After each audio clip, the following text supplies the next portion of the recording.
How does this game affect Michael Penix's draft stock, and where do you think he goes? Well, I think it does affect, the high rise that he was on after last week's game because, that was an incredible performance he put on. You could argue that there aren't many quarterbacks that performed any better in a playoff scenario than Michael Penix did in that game. It was Burrow-esque, the way he was throwing that deep ball, and those receivers were catching it right in the pocket and not really having to work for it. Usually Odunze and McMillan and Polk have to make some real acrobatic catches and 50-50 balls. He was throwing balls in stride that were absolutely put where only his receivers could catch long handoffs. In this game, I think that getting to him the way they did and him getting nicked up the way he did, playing with pain, which showed you a lot about his courage and his ability to play with that pain, it probably brings back a lot of memories of how injured he was throughout his entire four-year span at Indiana. And that will be the question mark coming at the next level. So it'll affect him. I still think he'll go high. He should be a first-rounder, in my opinion. Yeah. But it will definitely affect his place. I would have thought he would have been the first, one of the first 5 or 6 guys taken in the draft after last week's performance. Maybe not. He'll be a first-rounder, but maybe not the first 5 or 6 picks.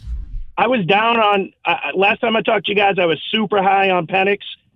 He didn't play great last night, and I was a little down on him going to bed, but I think I've turned a corner. It was a good Michigan defense that got to him. Mm-hmm. They took him out of his game. He threw off his back foot most of the game. They made him uncomfortable. And sometimes you got to tip your cap to a good team. Without a doubt. Doing that to an elite athlete.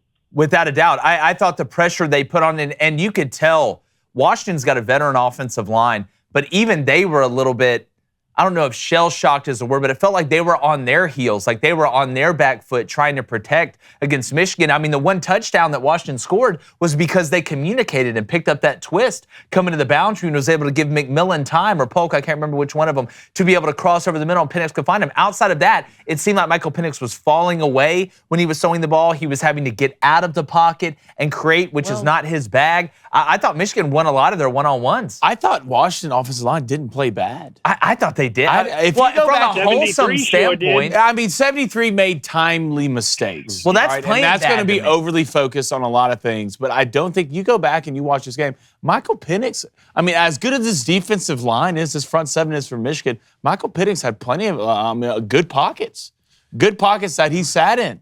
You just didn't. Even that deep ball, that he just missed that pass. You know what'll be reviewed the most, though, are the misses when Michigan did bust coverage. Yeah, and they busted on the same route combo twice. Same combo. One time they got hit for it, the first time they didn't. Yeah. I don't think Michael Penix got any help from these balling-ass receivers that are supposed to be. They got locked. 11 dropped a lot of passes. Odunze made mistakes we're not used to seeing. Or we seeing, Polk drop passes.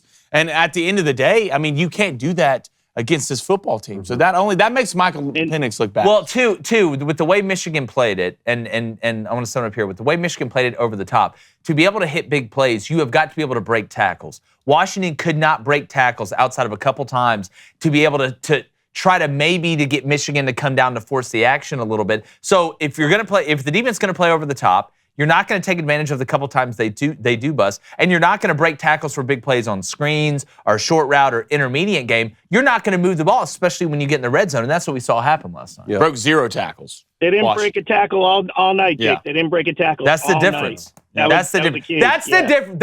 You want to know why Michigan beat Washington and Oregon didn't? Because Michigan tackled in space and Oregon didn't. That was the difference. Yep. I was just calling in.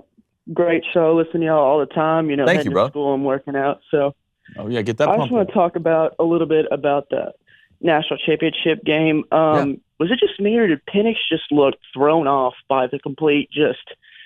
Was it just Minter's defense?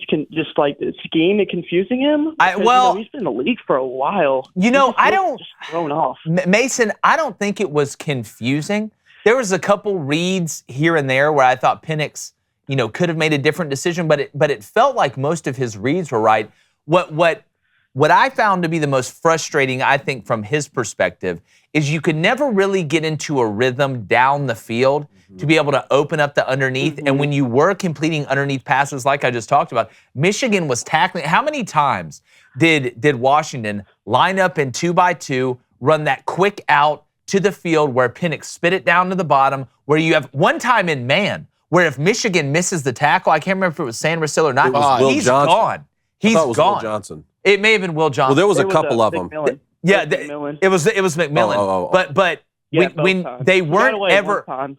yeah, they weren't ever able to get to the big play, right? And you feel like that's kind of what jumpstarts Washington into that rhythm. And it just felt like with Michigan playing too high the whole night and daring Washington to run the ball, they never got into their flow. It's almost like listening to a freestyle rapper rap on a beat he's not comfortable with. You may have a couple good bars in there, but most of the time it's going to look disjointed. And let's be honest, you mix that with the pressure that Michigan was able to get, with the amount of looks they mixed up pre-snap that not only confused Penix pre-snap, not post-snap, but it really kind of threw the offensive line off. It felt like Washington could never get in a rhythm because they were having to dribble and go left the whole game. Yeah. And I think that's a credit to the scheme, but I also think that's a credit to the fundamentals of Michigan being able to tackle, and then Michigan just being superior athletically up front to what Washington was. Well, I think everything when it comes to Washington felt contested.